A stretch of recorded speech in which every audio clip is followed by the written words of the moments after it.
बिहार आज भी वहीं रह गया जहाँ पर 1977 में था। 1975-77 में भी बिहार देश का सबसे गरीब और पिछड़ा राज्य था और आज भी देश का सबसे गरीब और पिछड़ा राज्य बिहार ही है। अगर ये स्थिति सुधारनी है तो यहाँ के लोगों को संकल्प लेना होगा।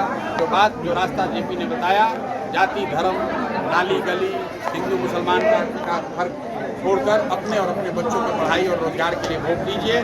पिछले 30-35 साल से लालू के डर से भाजपा और भाजपा के डर से लालू को वोट देने की जो परिपाटी है उसको बंद कीजिए। आपके सामने बिहार की जनता के द्वारा मिलकर बनाया हुआ एक सशक्त ईमानदार विकल्प जनसुराग उपलब्ध है, आप उसको ट्राई कीजिए। 5 साल उनको मौका दीजिए। जिन लोगों ने यहाँ सत्ता चलाया है उनको आपने 30 साल 35 साल वोट देकर सत्ता का अधिकार देकर आपने उनको जांच लिया, परख लिया, आपका जीवन नहीं सुधरा। अब आपके पास अवसर है। 5 महीने के बाद बिहार में चुनाव हो रहा है।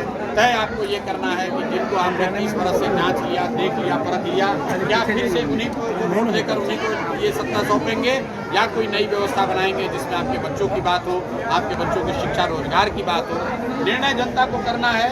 बिहार निर्णायक क्षण पर खड़ा है। अगले 5 महीने में अगर बिहार की जनता ये संकल्प लेती है कि एक बार को बिहार में जेपी के आदर्शों पर चलकर, जेपी के बताए हुए रास्ते पर चलकर अगर अपने बच्चों के लिए वोट करते हैं तो बिहार में भी सुधार हो सकता है। इसी संकल्प को दोहराने के लिए गांव-गांव कल लेकर जाने के लिए इस यात्रा की शुरुआत कर रहे हैं। और ये महज संयोग है कि आज जब मैं यहाँ आया हूँ तो क्यों बदलाव होना चाहिए उसका एक जीता जागता उदाहरण आप यहाँ देख रहे हैं कि जिस जेपी की लोग इतनी बात करते हैं, जिस जेपी के नाम पर सत्ता में बैठे हैं, उनके अपने घर का बिजली का कनेक्शन कटा हुआ है क्योंकि लोग बता रहे हैं कि 4 लाख बिजली का बिल बाकी है।